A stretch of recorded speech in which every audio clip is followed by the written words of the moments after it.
ಈ ರಾಜ್ಯದಲ್ಲಿ ದರಿದ್ರ ಕೆಟ್ಟ ಕಾಂಗ್ರೆಸ್ ಸರ್ಕಾರ ಜನವಿರೋಧಿ ಕಾಂಗ್ರೆಸ್ ಸರ್ಕಾರ ಬಂದಾಗಿನಿಂದ ಈ ನಾಡಿನ ಜನತೆಗೆ ಕೊಟ್ಟಿರ್ತಕ್ಕಂಥ ಏಕೈಕ ಗ್ಯಾರಂಟಿ ಏನಪ್ಪಾ ಅಂತ ಹೇಳಿದ್ರೆ ಬೆಲೆ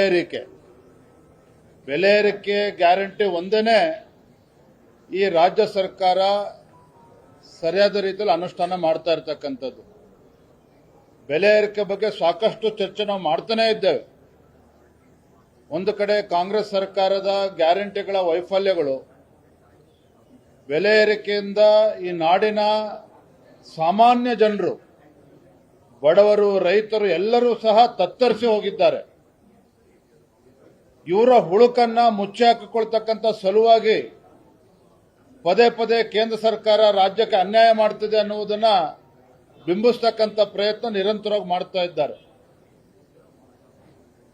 ಒಂದು ಕಡೆ ಪುಕ್ಕಟ ವಿದ್ಯುತ್ ಅಂತ ಹೇಳ್ತಾರೆ, ಈ ರೀತಿ ಬರೆ ಎಳಿತಕ್ಕಂಥ ಕೆಲಸ ಮಾಡ್ತಾ ಇದ್ದಾರೆ.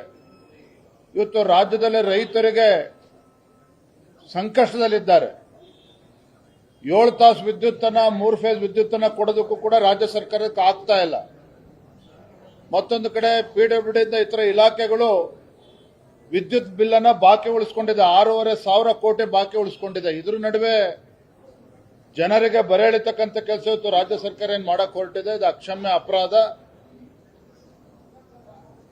ಸದನದಲ್ಲಿ ವಿಚಾರವನ್ನು ಪ್ರಸ್ತಾಪ ಮಾಡ್ತೇವೆ. ಸ್ಮಾರ್ಟ್ ಮೀಟರ್ ಅಳವಡಿಕೆ ವಿಚಾರದಲ್ಲಿ ನಮ್ಮ ಖಾಸಗಿ ಕಂಪನಿಯೊಂದಕ್ಕೆ ಕೊಟ್ಟಂತಹ ಹಣವೇ ಹೆಸರು ರೇಟೇ ಬೇರೆ, ಖಾಸಗಿ ಕಂಪನಿ ಗ್ರಾಹಕರ ಮೇಲೆ ಆಗ್ತಿರೋ ರೇಟೇ ಬೇರೆ. ಎಲ್ಲೊಂದ್ ಕಡೆ ಇವೆಲ್ಲವೂ ಕೂಡ ಚರ್ಚೆ ಮಾಡೋದಕ್ಕೆ ಈ ಸರ್ಕಾರಕ್ಕೆ ಪುರ್ಸೊತ್ತಿಲ್ಲ.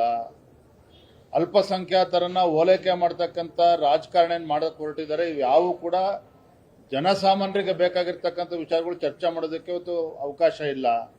ಸ್ಮಾರ್ಟ್ ಮೀಟರ್ ವಿಚಾರ ಇರ್ಬೋದು, ಇವತ್ತು ವಿದ್ಯುತ್ ದರ ಜಾಸ್ತಿ ಮಾಡಿರ್ತಕ್ಕಂಥದ್ದು ಇರ್ಬೋದು, ಮೆಟ್ರೋ ದರ ಜಾಸ್ತಿ ಮಾಡಿರ್ತಕ್ಕಂಥದ್ದು ಇರ್ಬೋದು. Thank you. ಮಂಡ್ಯದಲ್ಲಿ ಒಂದಷ್ಟು ಪ್ರತಿಭಟನೆಗಳು ಶುರುವಾಗಿತ್ತು. ಮಂಡ್ಯ ಜನ ಛತ್ರಿಗಳು ಅಂತ ಹೇಳಿದ್ರು. ಯಾವಾಗಣ ಮೊನ್ನೆ ಯೂತ್ ಕಾಂಗ್ರೆಸ್ ಕಾರ್ಯಕ್ರಮ ಮಂಡ್ಯದವರೆಲ್ಲ ಛತ್ರಿಗಳು ಅಂದ್ರೆ ಸೋಷಿಯಲ್ ಮೀಡಿಯಾದಲ್ಲಿ ಸಾಕಷ್ಟು ಇದಾಗಿದೆ. ಮಂಡ್ಯದ ಪ್ರತಿಭಟನೆ ಅದು ಜೊತೆಲೆ ಮಂಡ್ಯ ಜಿಲ್ಲೆ ಜನ DK ಶಿವಕುಮಾರ್ ಅವ್ರನ್ನ ಪ್ರಶ್ನೆನೂ ಮಾಡಬೇಕು. ಮೇಕೆದಾಟು ಅಂತೇಳಿ ಪಾದಯಾತ್ರೆ ಮಾಡಿ ಅಧಿಕಾರಕ್ಕೂ ಕೂಡ ಬಂದಾಗಿದೆ. ಏನ್ ಮಾಡಿದಿರಿ ಸ್ವಾಮಿ ಅಂತೇಳಿ ಅದನ್ನು ಕೂಡ ಪ್ರಶ್ನೆ ಮಾಡಬೇಕಾಗಿದೆ. ಏನಾಗಿದೆ, ಅಧಿಕಾರದ ಮದ ಈ ರೀತಿ ಮಾತನಾಡಿಸ್ತಿದೆ. ಪಾಪ ಅವ್ರು ತಪ್ಪಲ್ಲ. ಅಧಿಕಾರದಲ್ಲಿ ಶಾಶ್ವತವಾಗಿ ಇರ್ತೇವೆ ಅನ್ನೋ ಭ್ರಮೆ ಇವರ ನೆತ್ತಿಗೆ ಏನಿದೆ, ಅದು ಈ ರೀತಿ ಮಾತನಾಡಿಸ್ತಾ ಇರ್ತಕ್ಕಂಥದ್ದು. ಹೇಳಿ ಕೇಳಿ DK ಶಿವಕುಮಾರ್ ಅವರು ದೇಶದ 2ನೇ ಅತಿ ಶ್ರೀಮಂತ ಶಾಸಕ ಅವರು. ಹಾಗಾಗಿ ಇವೆಲ್ಲವೂ ಕೂಡ ಈ ರೀತಿ ಮಾತಾಡಿಸ್ತಾ ಇದೆ ಅಂತೇಳಿ ನನ್ನ ಭಾವನೆ. ಇದ್ರ ಜೊತೆಗೆ ಬಹಳ ಪ್ರಮುಖವಾಗಿರ್ತಕ್ಕಂಥ ವಿಚಾರ ಅಂತ ಹೇಳಿದ್ರೆ, ಇವತ್ತು ಮುಸಲ್ಮಾನರಿಗೆ 4% ಸರ್ಕಾರಿ ಕಾಂಟ್ರಾಕ್ಟ್ಗಳಲ್ಲಿ, ಇವತ್ತು ಕಾಮಗಾರಿಗಳಲ್ಲಿ ಮೀಸಲಾತಿಯನ್ನ ಕೊಡ್ತಕ್ಕಂಥ ಇವತ್ತು ಸದನದಲ್ಲಿ ತರೋರಿದ್ದಾರೆ. ನಾವು ಅವತ್ತು ಕೂಡ ನಮ್ಮ ನಿಲುವನ್ನು ಸ್ಪಷ್ಟಪಡಿಸಿದ್ದೇವೆ. ಭಾರತೀಯ ಜನತಾ ಪಾರ್ಟಿ ಇದನ್ನ ಖಂಡಿಸ್ತೇವೆ, ಇದಕ್ಕೆ ಅವಕಾಶ ಕೊಡೋದಿಲ್ಲ ಅನ್ನೋ ಮಾತನ್ನು ಹೇಳಿದ್ದೇವೆ. ಎಲ್ಲ ಒಂದ್ ಕಡೆ ಈ ರಾಜ್ಯದಲ್ಲಿ ಕಾಂಗ್ರೆಸ್ ಸರ್ಕಾರ ಇದೆಯೋ, ಸಿದ್ದರಾಮಯ್ಯ ಸರ್ಕಾರ ಇದೆಯೋ, ಅಥವಾ ನಿಜಾಮರ ಆಡಳಿತ ಬರ್ತಾ ಇದೆಯೋ ಅನ್ನೋ ಭಾವನೆ ಇವತ್ತು ರಾಜ್ಯದ ಜನರಲ್ಲಿ ಮೂಡ್ತಾ ಇದೆ. ಇವರು ಮುಸಲ್ಮಾನರಿಗೆ ಓಲೈಕೆ ಮಾಡ್ತಕ್ಕಂಥದ್ದು ಒಂದ್ ಕಡೆ ಆದ್ರೆ, ರಾಜ್ಯದಲ್ಲಿರ್ತಕ್ಕಂಥ ಹಿಂದೂಗಳಿಗೆ ಅವಮಾನ ಮಾಡ್ತಕ್ಕಂಥ ಕೆಲಸವನ್ನು ಕೂಡ ಕಾಂಗ್ರೆಸ್ ಸರ್ಕಾರ ಮಾಡ್ತಾ ಇದೆ. ಯಾಕೆ ಅಂತ ನೀವು ಕೇಳಬಹುದು. ಹಿಂದಿನ ಅವರ ಅವಧಿಯಲ್ಲಿ ಶಾದಿ ಭಾಗ್ಯ ತಂದ್ರು, ಟಿಪ್ಪು ಜಯಂತಿಯನ್ನು ತಂದ್ರು.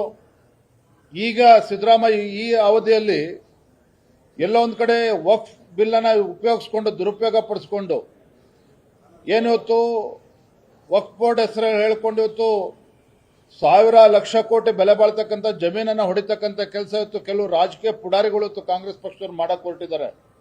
ಅವರನ್ನ ಪ್ರೊಟೆಕ್ಟ್ ಮಾಡ್ತಕ್ಕಂಥ ಕೆಲಸವನ್ನು ಕೂಡ ಇವತ್ತು ರಾಜ್ಯ ಸರ್ಕಾರ ಮಾಡ್ತಾ ಇರ್ತಕ್ಕಂಥದ್ರಲ್ಲಿ ಯಾವುದೇ ಒಂದು ಸಂದೇಹ ಇಲ್ಲ.